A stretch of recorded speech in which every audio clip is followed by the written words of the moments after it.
मला असं वाटतं की स्थानिक पातळीवर आमच्या तालुका अध्यक्षांनी वगैरे निर्णय घेतला असेल तर तुम्ही समजून घेऊन त्यांना बोलण्याचा प्रयत्न करेल.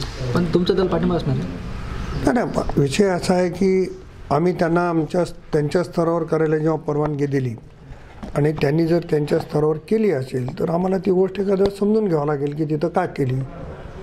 आता किनवटमध्ये भारतीय जनता पक्षाचे आमदार आमच्याकडे आले आणि त्यांनी आमच्यासोबत युती करण्याचा मानस व्यक्त केला. आम्ही ती मान्य केली, कारण महायुतीमध्ये भारतीय जनता पक्ष मोठा भाऊ म्हणून आमच्याकडे आहे.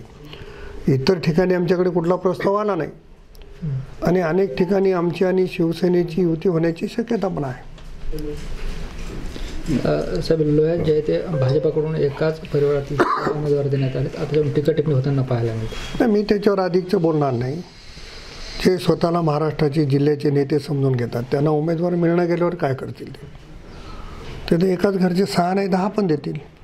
शेवटी त्यांना पॅनल उभा करायचे ना, उमेदवार किती आहेत हे महत्त्वाचं नाही.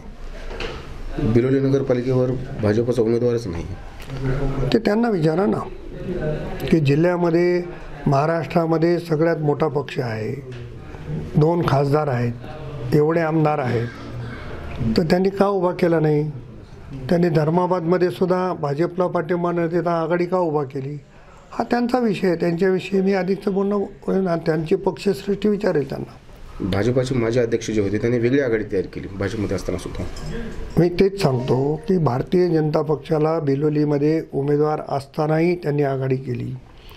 धर्माबादमध्ये आमदारांनी उभा केल्याच्या नंतर खासदारांनी तिथं आघाडी केली. हा विषय त्यांचा आहे, त्यांच्या पक्षांतर्गत आहे की त्यांनी काय करावं ते. कदाचित त्यांना बिलोलीमध्ये निवडून आल्यावर भाजपमध्ये घ्यायचं असेल, मुस्लिम समाजाची दलित समाजाची मतं मिळतील या भावनेनं आघाडी केली. परंतु लोक काही एवढे वेडे राहिले नाहीत. लोकांना कळते कोणकोण्या पक्षात जाणार आहेत. तुमच्या लोह्यात सुद्धा तुम्ही जे शरद पवार उमेदवार दिले, खरं तर भाजपातून घेऊन तुम्ही उमेदवारी दिली त्यांना. तुमच्याकडून विषय असा आहे की शरद पवार गेले अनेक वर्ष माझा कार्यकर्ता होता.